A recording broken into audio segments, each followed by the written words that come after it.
What happens if you have a loss on a property and you die with a loss and transfer that asset to an heir?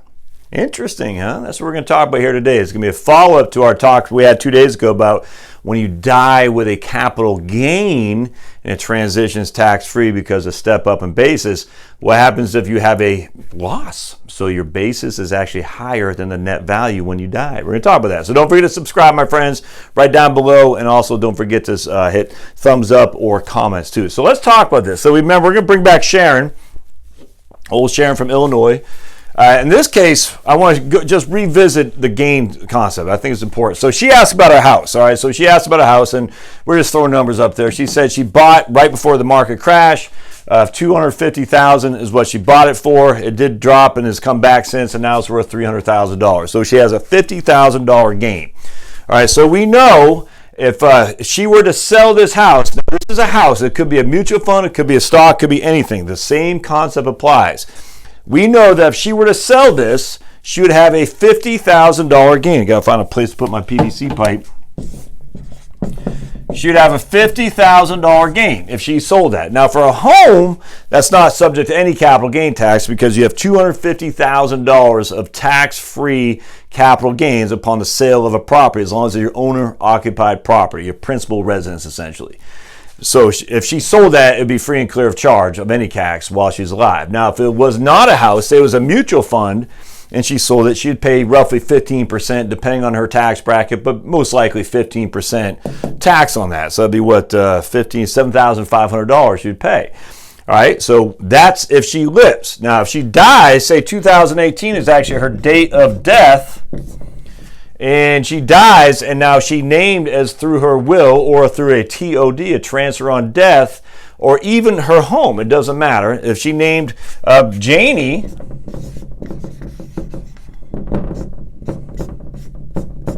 as her heir, Janie's going to inherit this whole thing completely tax-free.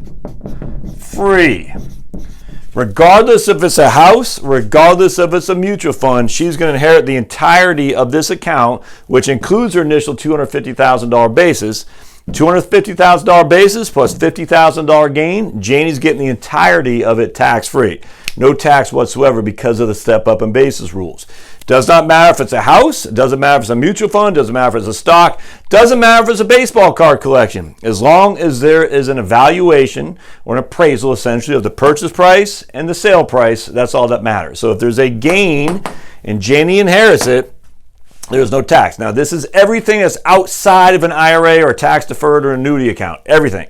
If it's in an IRA, an annuity, or tax deferred account, this is not, we're not talking about that. That's here. This will be taxable to Janie on the very first dollar. So just remember, an IRA is not applicable here, but any kind of property it is, and that includes mutual funds or financial assets. All right, so let's keep going here because I want to show you what happens when we have a loss. All right, so now let's erase this. And we're going to change out from a gain to a loss because this is actually important. And I think it's easy to talk about gains, but it's harder to talk about losses. All right, so she bought again in 2007, and actually this is the real world scenario. She said now it's only worth $200,000 because she bought the market high for real estate, and now she purchased $250,000, and now it's worth $200,000 in 2018. So she has a capital loss in her portfolio, in her balance sheet, if you will. That's a loss. That's not an asset. It could be an asset. And I'll share with you here in just a second. All right, so she has a capital loss. She paid for $250,000, it's worth $200,000. Now it's worth, which means it has a negative $50,000 value. She's out $50,000. So two things happen here. Again, it could be a house. In this case, it doesn't matter. Any property outside of an IRA, any property, the same rule is going to apply. If she were to sell this, she will have a $50,000 long-term capital loss. That should be a C. And she can carry forward that $50,000 of loss to offset further gains. All right, so just keep that in mind. If Sharon sells this property with a $50,000 loss, she has $50,000 now as an asset in a long-term capital loss carry forward. LT capital loss carry forward, and you'll see that on your schedule Is it D? I'm drawing a blank, but you'll see it on, I think it's Schedule D.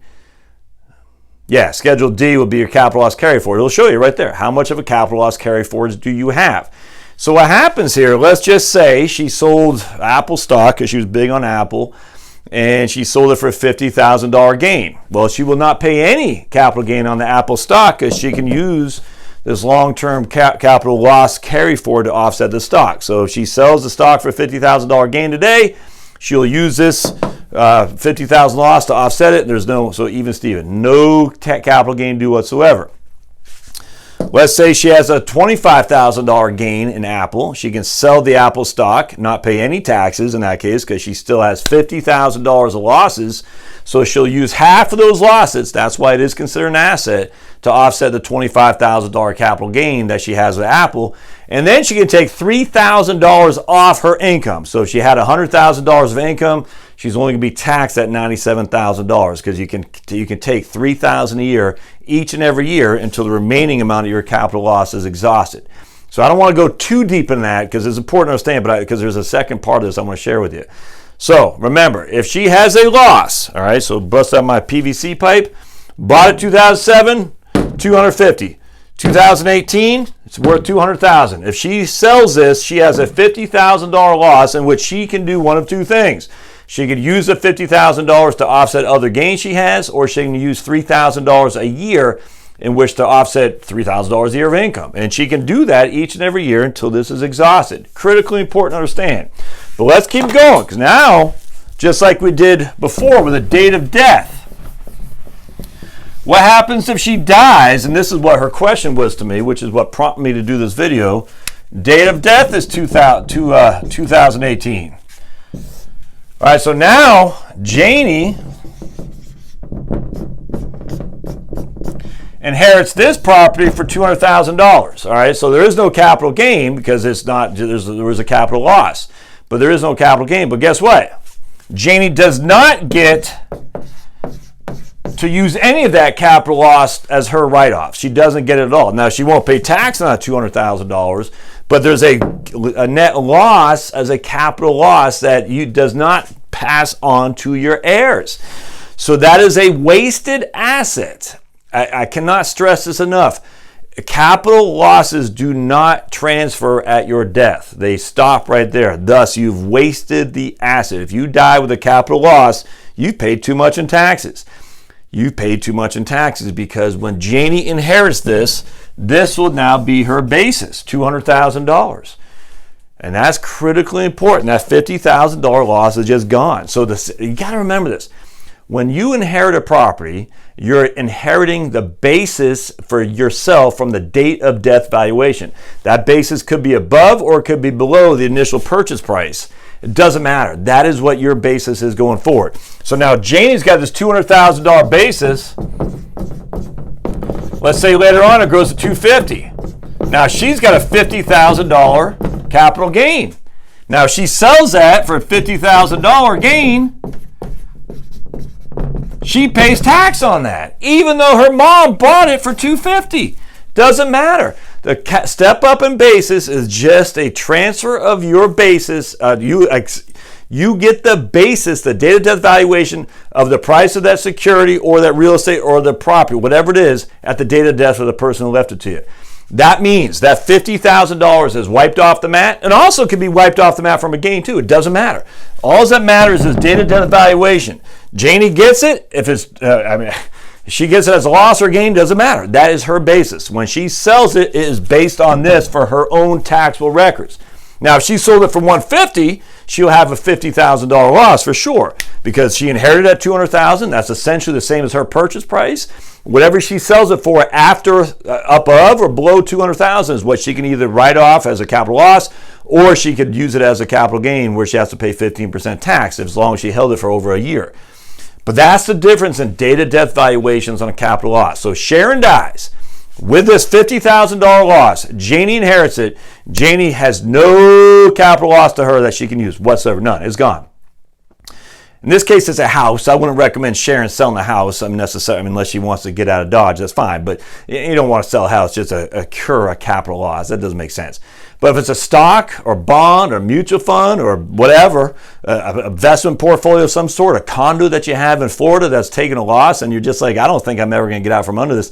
Well, sell the doggone thing. Worst case scenario is you can use that $3,000 a year to offset $3,000 a year of income. Now, that might not be much or might be, but certainly could be, especially when you're looking at messing with the tax codes for capital gains and Medicare premiums and Social Security tax and whatnot. Either way, though, if you die with this loss in the bank, it does not transfer. And that's just bad financial planning. All right. Capital loss don't carry forward. Capital step-up basis carries forward where you don't have to pay the tax on any gain. Capital loss, you don't get the write-off. So you don't get the tax, you don't get the deduction on the write-offs either. It's just the way the tax code works. So use it as effectively as you can. As always, if you like what you see, subscribe down below. Don't forget to comment, questions, thoughts. Go to the blog at heritagewealthplanning.com, and we'll see you next time. Thanks now.